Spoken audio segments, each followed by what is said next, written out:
바울이 에베소에 있을 적에 갈라디아 교회를 향해서 편지를 쓴 건데요.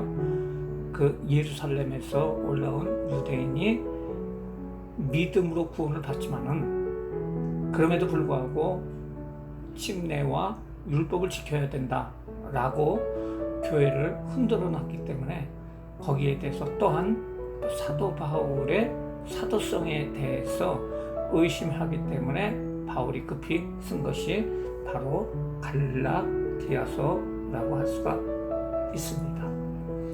그래서 갈라디아서를 보면은요, 바울이 1차 전도행 때 세웠고요, 비시디아, 안디옥, 이고니온, 루스디아, 도베를 얘기를 하고 바울이 2차 전도행 시 행선제도 포함이 되는 모습을 볼 수가 있습니다. 신앙의 모습은 그 바울이 고난을 무릅썼지만 신앙적으로 성숙치 못하였고요, 율법주의적 거짓 교사가 가르침에 쉽게 미혹되었다는 것입니다. 거짓 교사의 주장은, 유대교에서 온 거짓 교사의 주장은 율법과 할례도 포함을 요청을 하고 있어요. 바울은 또한 바울의 사도성을 부인하고 있고요. 바울은 3차 전도행 때 에베소에서 이 편지를 쓰게 됩니다. 그래서 갈라디아서에 대해서는 로마서를 요약한 것과 같다라고 얘기를 하고 있어요. 복음의 근원에 대해서 얘기를 하고 있고요, 복음에 대해서 설명을 하고 있고요, 복음을 어떻게 적용할 것인가에 대해서 이야기를 하고 있습니다. 먼저 바울은 편지를 합니다.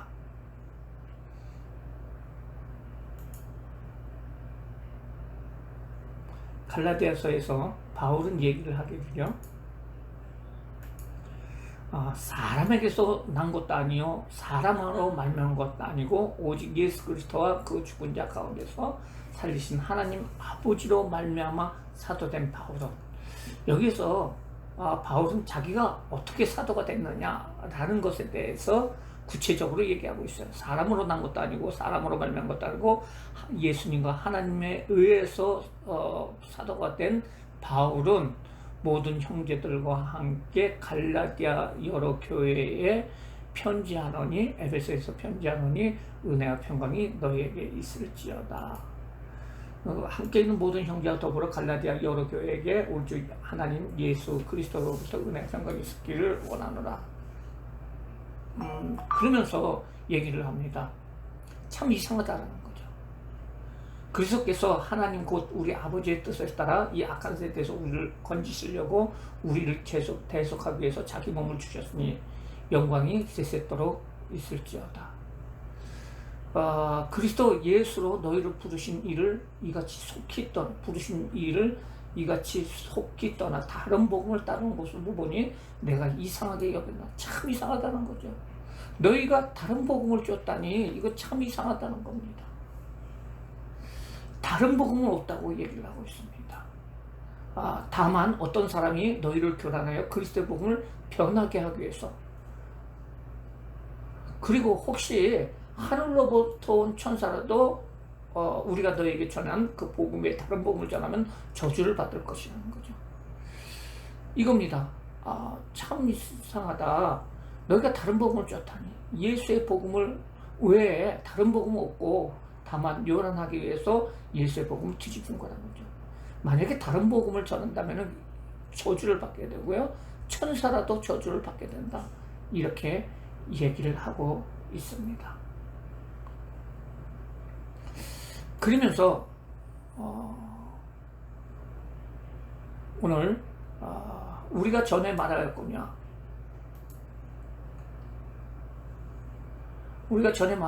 내가 지금 다시 말하니, 만일 누구든지 너희가 받은 것 외에, 그 복음 외에 다른 복음을 전하면 저주가 나올 것이고, 이제 내가 사람들을 좋게 하랴, 하나님을 좋게 하랴, 사람에게 기쁨을 구하랴, 내가 사람에게 기쁨을 구하다면 그리스도종이 아니다 라고 하면서 그곳에 있는 갈라디아 교회에 있는 사람들을, 다른 복음에 대해서 의심하는 사람들에 대해서 책망하고 있습니다. 그러면서 본인의 그 사도성에 대해서 이야기를 하고 있습니다. 형제들아, 내가 너에게 알게 하노니 내가 전한 복음은 사람의 뜻으로 낸 것이 아니다. 이는 내가 사람에게서 받은 것도 아니요 배운 것도 아니요 오직 그리스도의 계시로 말미암았다. 예수 그리스도께서 직접 주셨다는 거죠.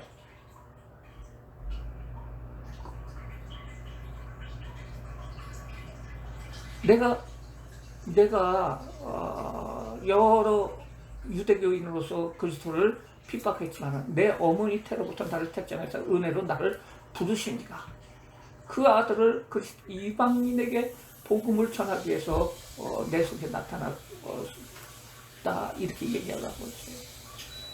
나는 택정함을 받은 사람이야. 나는 사도가 맞다는 거야.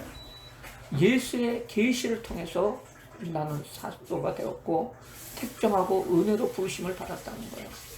이전은 핍박자요 조상의 유전을 열심히 자였던 나였지만 이방에게 전달하기 위해서 이뤘다는 거죠.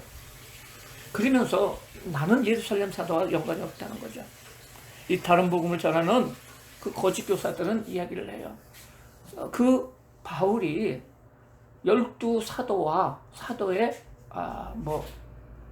교육을 받았다. 또 그렇지 않으면은 그것을 이야기를 듣고 그리고 그것을 변형시킨 것이다 라고 얘기하는데요. 예루살렘 사도와 나는 상관이 없다는 거예요. 만나서 교육받을 시간도 없었다는 것이요. 12사도에게 교육을 받은 짝퉁이라는 의미에 대해서 그런 얘기를 하고 있습니다. 17절 말씀에 이렇게 얘기를 해요.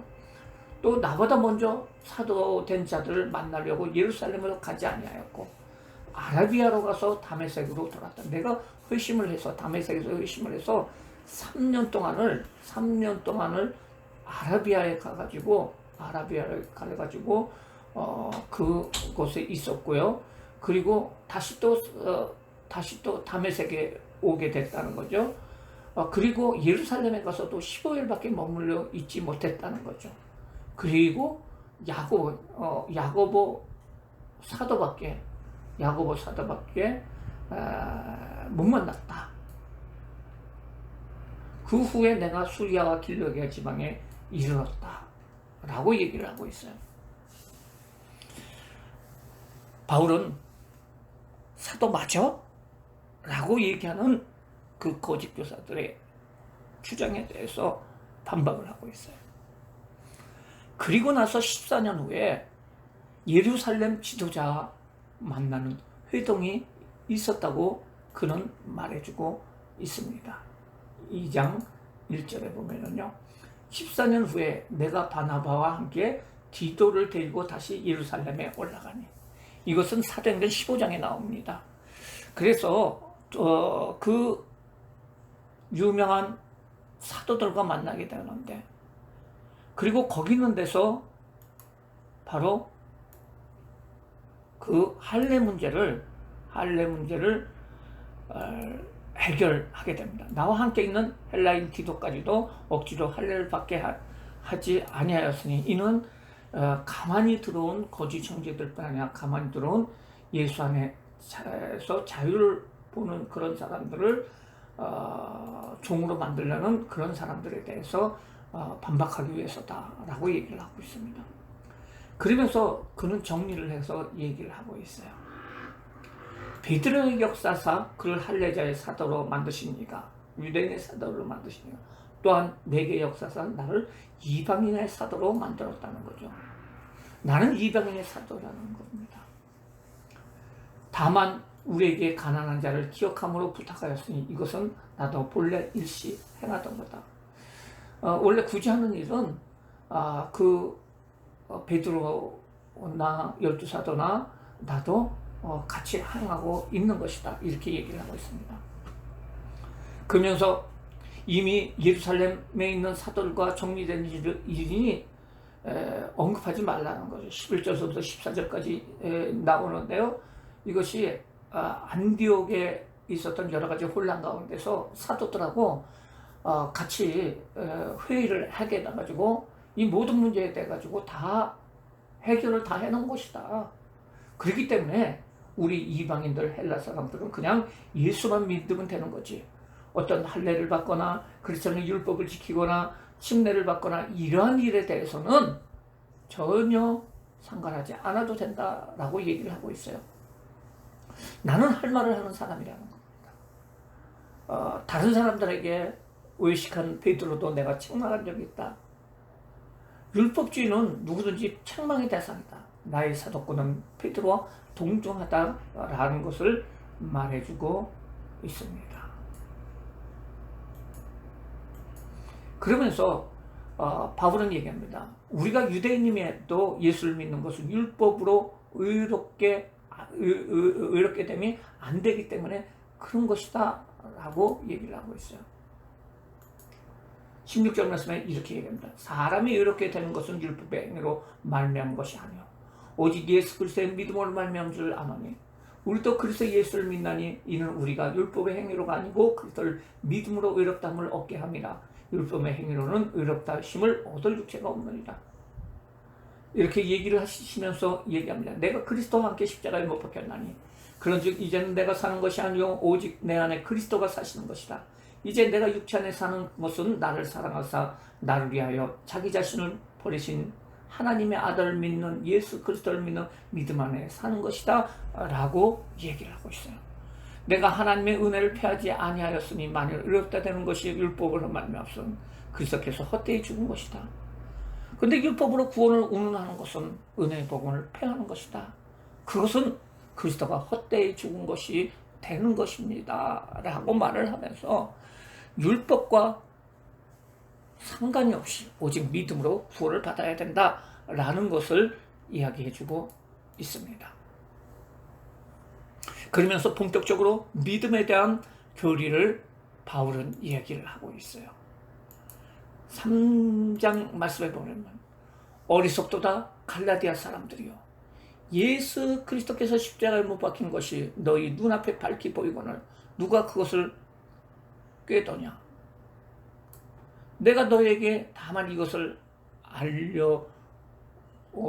하노니 성령을 받은 것이 율법의 행위로냐 혹은 듣고 믿음이냐 라고 얘기를 하고 있어요. 그러면서 너에게 성령을 주시고 너희 가운데서 능력을 행하신 이의 일에 율법의 행위, 이 일이 율법의 행위냐 듣고 믿음이냐 라고 얘기를 하고 있습니다. 이 갈라디아 교회의 역사처럼 그 성령의 역사가 그 율법을 지킴으로 말미암아 이렇게 일이 일어난 거냐?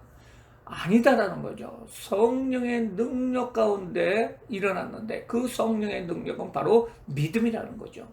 육체를 따르는 자는 행위로 나타난다는 것입니다. 이렇게 얘기를 하면서 그 구약 성경에 그 거짓 교사들이 주장하는 아브라함도 율법을 믿었다라고 얘기를 하는데 아니라는 거죠. 아브라함이 하나님을 믿으면 이것을 그에게 의로 정함과 같으니라. 그런즉 믿음으로 말미암은 자들은 아브라함의 자손인 줄 알 것이다. 아브라함도 율법이 생기기 전에 또한 할례를 받기 전에 하나님의 말씀을 믿음으로 의인이라 칭을 받지 않았냐. 9절 말씀에 그러므로 믿음으로 말미암는 자는 믿음이 있는 아브라함과 함께 복을 받는다는 거죠. 아브라함의 유대인의 조상인 아브라함도 믿음으로 구원을 받았는데 믿음이 있는 자는 아브라함의 복을 받을 것이다 라고 얘기를 하면서 그렇기 때문에 그것도 하나님의 앞에서 아무도 율법으로 말미암아 의롭되지 못할 것이 분명히 있나니 오직 의인은 믿음으로 말미암아 살 것이다. 믿음으로 말미암아 의인은 살 것이다 라고 얘기를 하고 있고요. 10절 말씀에 보면은 무릇 율법의 행위에 속한 자들은 저주 아래에 있나니 기록된 바 누구든지 율법에 기록되어 있는 대로 행하지 않는 자는 저주 아래에 있느니라 라고 얘기하고 율법에 기록된 대로 율법을 행하는 자는 율법에 기록된 대로 전부 다 그것을 행해야 된다는 거죠. 율법으로 살면은 멸망하게 된다는 거죠. 그렇게 얘기를 하면서 바울은 얘기를 하는 거예요. 형제들아 내가 사람의 예대로 말하노니 사람의 언약이라도 정한 후에는 아무도 빼앗거나 더하지 못하나니 이 약속들은 아브라함과 그 자손에게 말씀하신 건데 여럿을 가르쳐 그 자손인들이라고 하지 않고 오직 한 사람을 가르쳐 내 자손이라 하였으니 곧 그리스도라. 내가 이같이 말하노니 하나님 미리 정한 바를 430년 후에 생길 율법이 폐기하지 않고 그 약속을 헛되게 하지 못합니다. 라고 얘기하고 있어요. 이 말씀은 무엇이냐? 하나님께서 약속을 했어요. 사람들도 약속을 하면 그걸 폐하지 않는데 어떻게 하나님께서 약속한 것이 폐하겠느냐?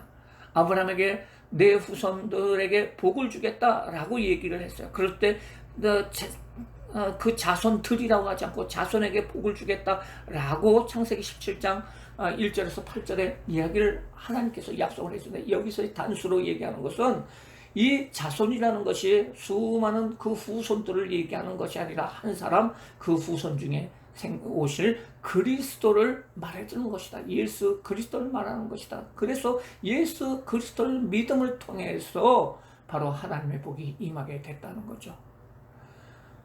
하나님이 언약을 주고 그 후에 율법이 있었어요.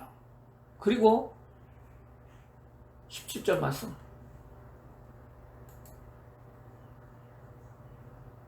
내가 이것을 말하느니 하나님께서 미리 정한 언약을 430년 후에 생길 율법이 폐기하지 못하고 그 약속을 헛되지 하지 못하리라. 하나님이 언약을 주셨고 그 후에 모세가 받은 그 율법은 430년 후에 생겼다는 거죠.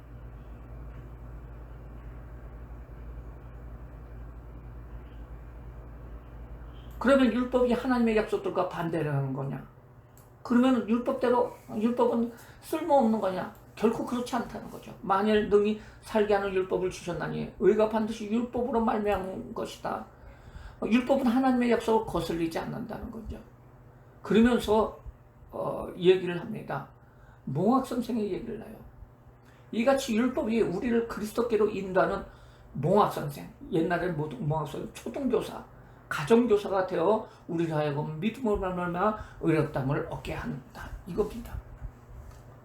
믿음이 온 후에는 초등교사 아래 있지 않다는 거예요. 그러면서 누구든지 그리스도와 합하면 칭례 받는 자는 그리스도와 옷 입은 것이다.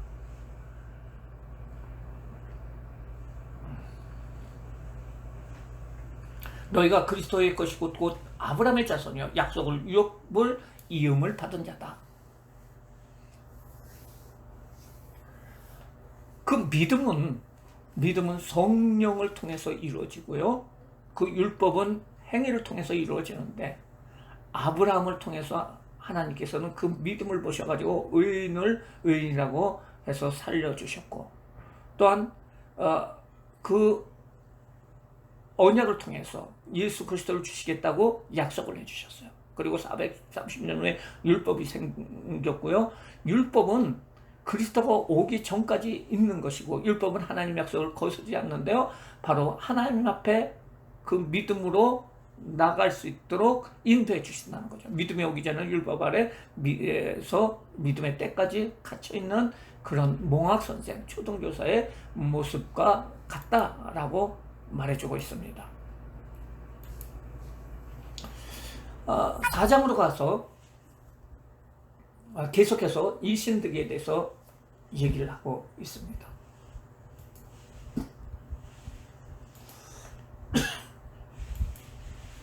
내가 또 말하노니 유업을 이을 자가 모든 것의 주인이나 어렸을 동안에는 종과 다름이 없다는 거예요.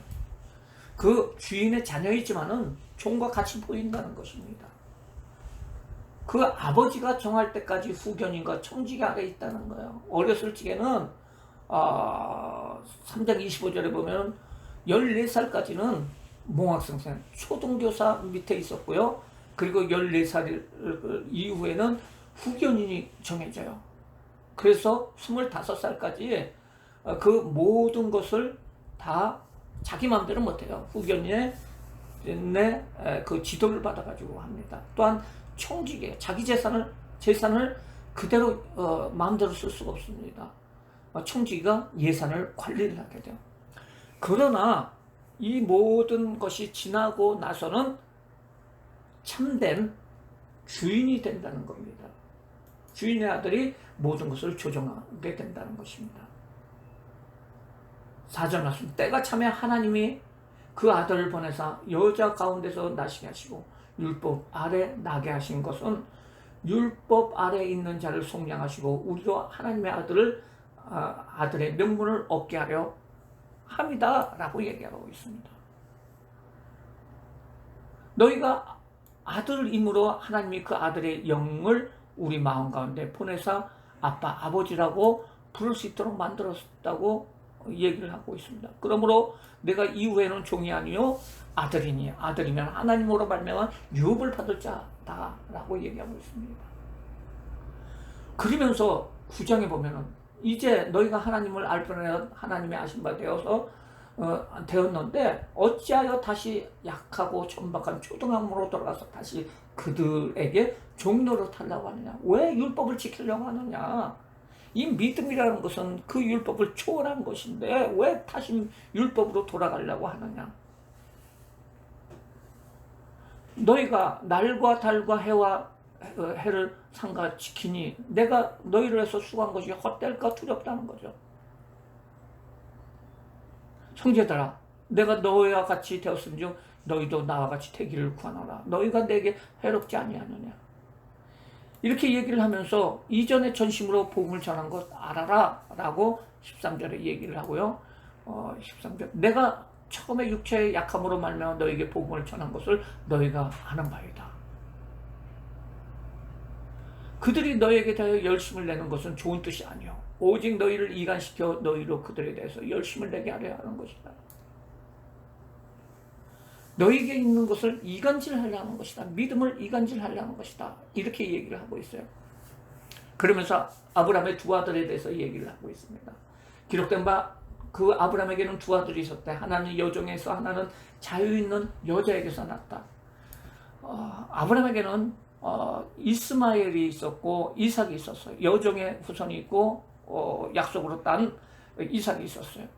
육체에 따라서 나온 또 약속을 따라서 나온 두 아들이 있었어요. 이것은 율법을 얘기를 하고 있고요. 이거는 믿음을 얘기하고 있어요. 그러면서 이 둘째 아들이 이스마엘이 자기가 주인이 되려고 그런다는 거예요.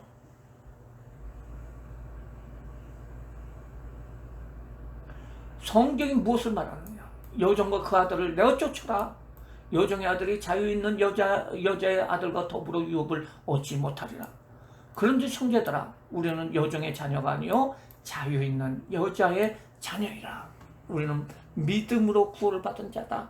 율법으로 구원받는 자가 아니라는 겁니다. 이렇게 이 신들이 믿음으로 구원받는다는 것을 3장 4장에 이야기를 하고 있습니다. 그러면서 이제는 그 교리에 대해서 얘기를 했으면 5장 6장에 대해서는 실천하는 것에 대해서 말해주고 있어요. 5장에 보면은 1절에 그리스도께서 우리를 자유케 하려고 자유를 주셨으니 그러므로 굳건히 서서 다시는 종의 멍에를 매지 말라는 거예요. 종의 멍에를 매지 말라는 거예요. 종의 멍에는 바로 할례 율법을 인정하는 거예요.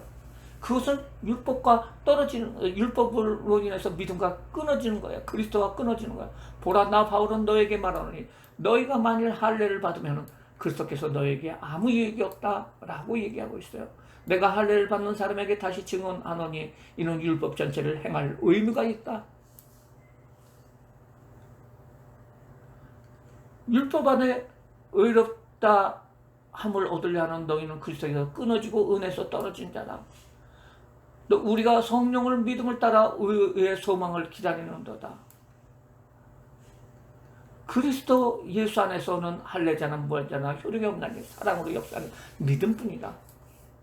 이렇게 얘기를 하면서요. 12절에 보면은 그러므로 어지럽게 하는 자들을 스스로 배워버리기를 원하노라. 율법주의자들을 축출하라. 배워버리라는 거예요.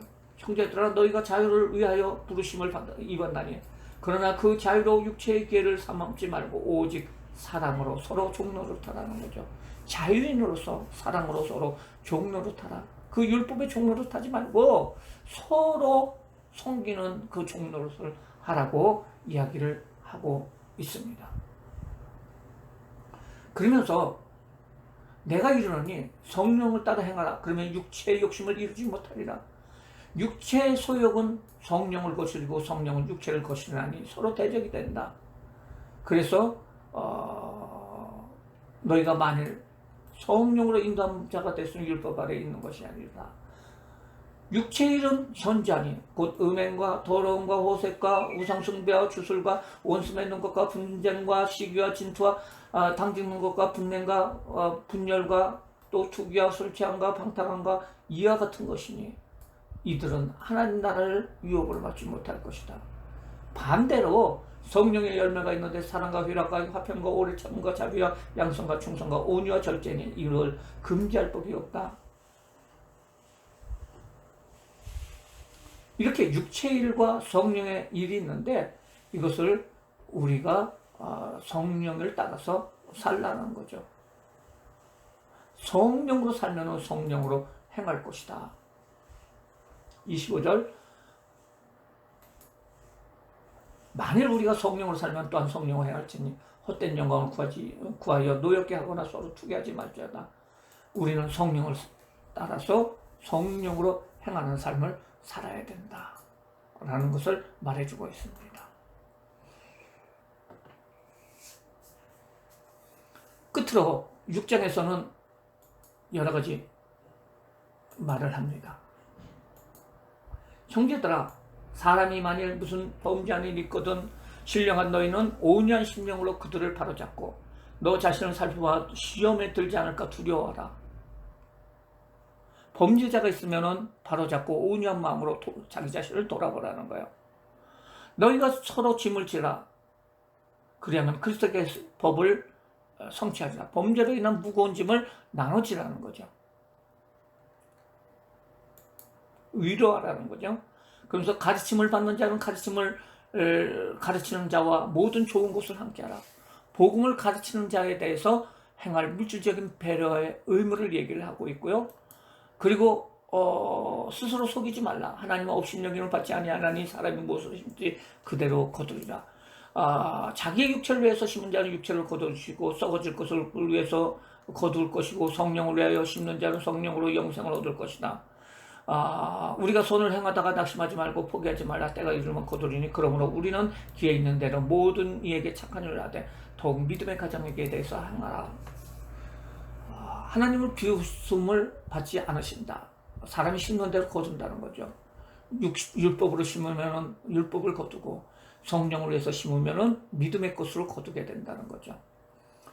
11절 말씀에 다시 한번 바울은 강조를 하고 있습니다.